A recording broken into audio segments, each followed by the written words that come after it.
Hola amigos, seguimos con el libro, eh, o el cuento o el relato de Oscar Wilde. Seguimos donde lo dejamos. El único capítulo 1 de 5 capítulos que son. El único apóstol no se merecía una prueba,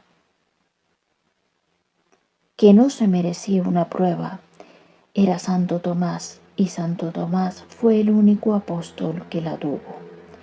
Le pregunté a quién se refería y me contestó que había podido no solo establecer la existencia en el siglo XVI de un muchacho actor llamado Willie Hacks, sino probar con la evidencia más concluyente que era él el Mr. W.H. de los sonetos.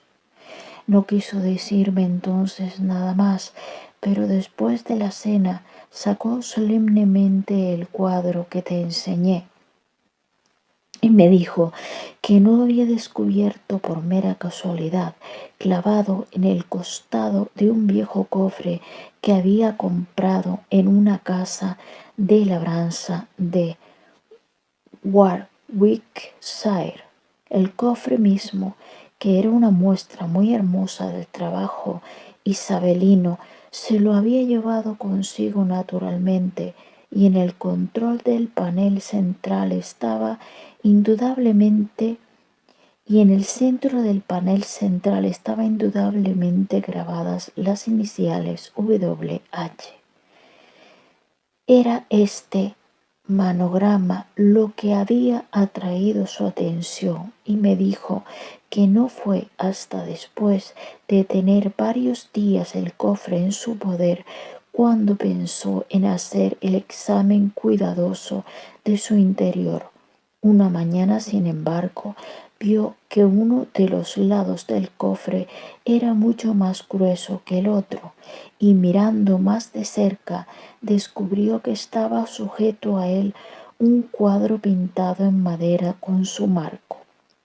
Al sacarlo encontró que era el retrato que está ahora en el sofá. Estaba muy sucio y cubierto de moho, pero se las arregló para limpiarlo, y para su gran gozo vio que había dado por pura casualidad con la cosa que había estado buscando.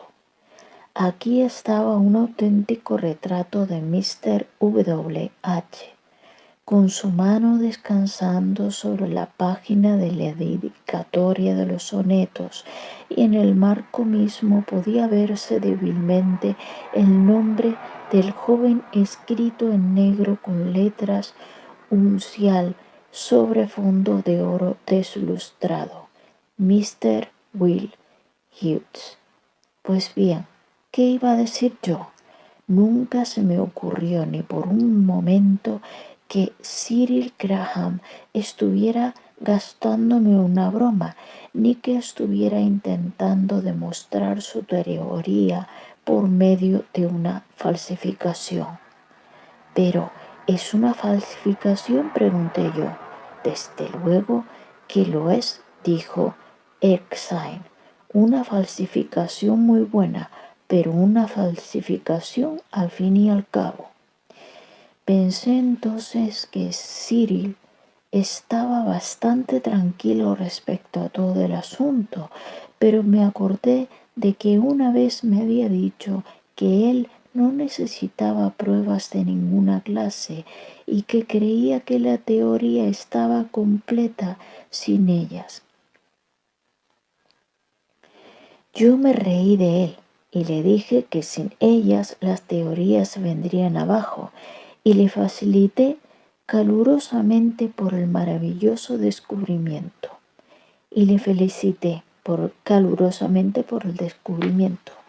Luego convinimos que el retrato debía de reproducirse en aguafuerte o en facsímil y ponerse como cubierta en la edición de Cyril de los sonetos, y durante 3 meses no hicimos otra cosa que repasar cada poema verso a verso hasta que hubimos resuelto todas las dificultades de texto o de significado.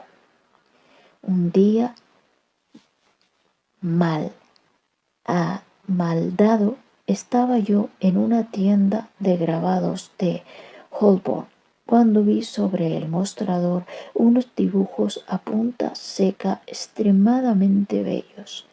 Me atrajeron tanto que los compré, y el dueño del negocio, un hombre llamado Rowling, me dijo que era obra de un joven pintor que se llamaba Edward Merton, que era muy hábil, pero tan pobre como un ratón de iglesia.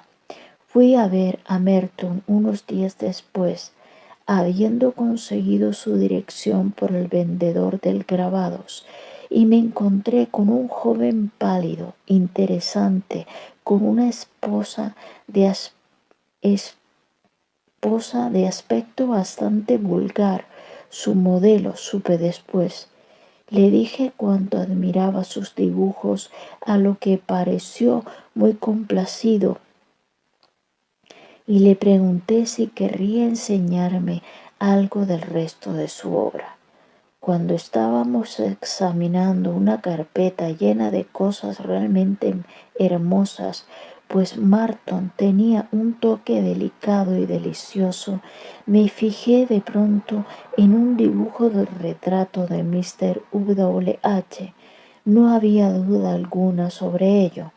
Era casi un facsímil, siendo la única diferencia que las dos máscaras de tragedia y la comedia no colgaban en la mesa de mármol como en el cuadro, sino que yacían en el suelo a los pies del joven. ¿Dónde demonios consiguió usted eso?, dije. Él se quedó bastante confuso y dijo: «Oh, eso no es nada. No sabía que estaba en esta carpeta. No es cosa que valga nada». «Lo es lo que hiciste, es lo que hiciste para Mr. Cyril Graham», exclamó su mujer, «y el señor desea comprarlo. Déjale que lo adquiera». «Para Mr. Cyril Graham», repetí yo. «¿Pintó usted el retrato de Mr. W.H.?» «No entiendo lo que usted quiere decir», replicó él, poniéndose muy colorado. Bueno, todo el asunto fue realmente terrible. La mujer lo soltó todo. Yo le di 5 libras cuando me marché. No puedo soportar el pensar en ello ahora, pero desde luego estaba furioso. Me fui inmediatamente al apartamento de Cyril y esperé allí 3 horas antes de que volviera él a casa, con la horrible mentira mirándome a la cara, y le dije que había descubierto su falsificación. Se puso muy pálido y dijo: «Lo hice solo por ti. Tú no querías dejarte convencer de ningún otro modo. Eso no afecta a la verdad de la teoría». «La verdad de la teoría», exclamé. «Cuanto menos hablamos de ello, tanto mejor. Tú mismo no creíste nunca en ella. Si hubieras creído, no habrías cometido una falsificación para probarlo». Cruzamos palabras fuertes y tuvimos una tremenda discusión. Supongo que fue injusto. A la mañana siguiente estaba muerto. «Muerto», exclamé. «Sí, se disparó un tiro, algo que salpicó el marco del cuadro exactamente en el sitio en el que había pintado el nombre.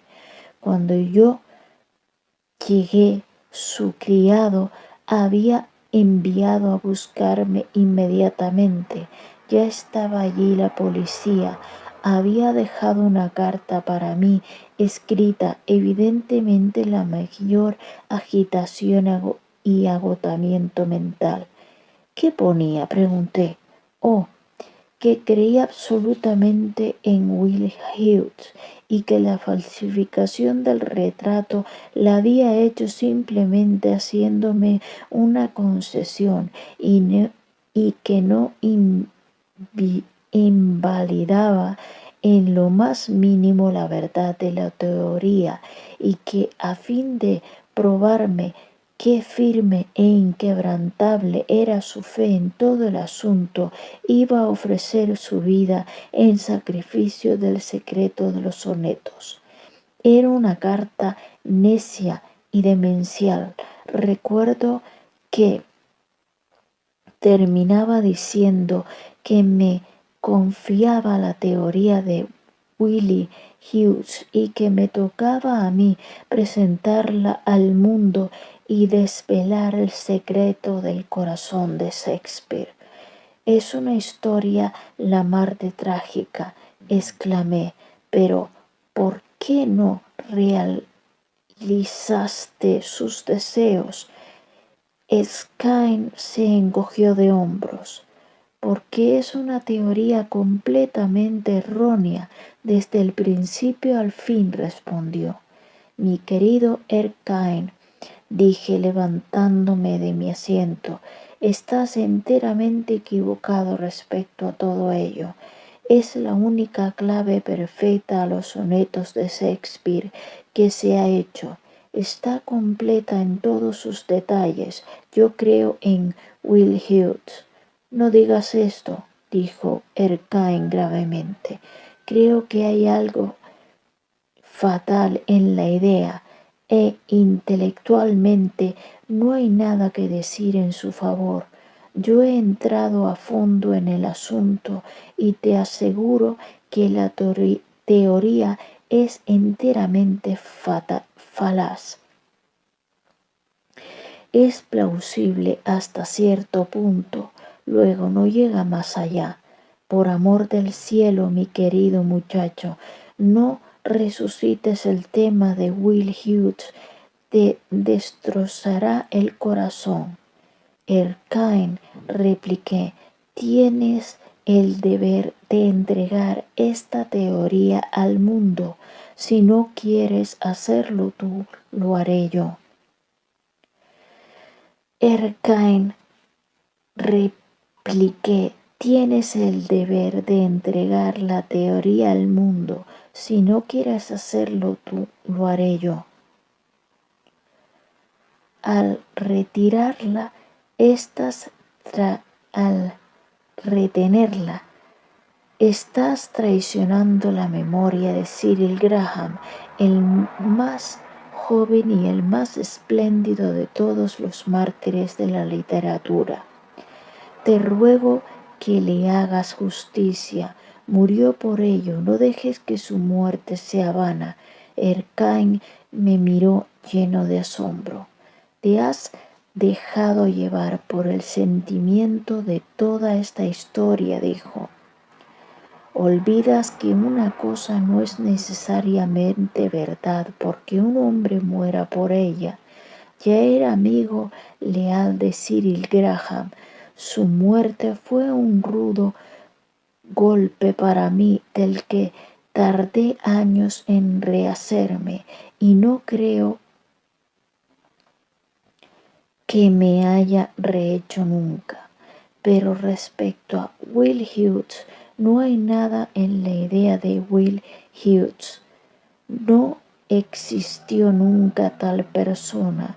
En cuanto a presentar toda la cosa ante el mundo cree que Cyril Graham se mató accidentalmente.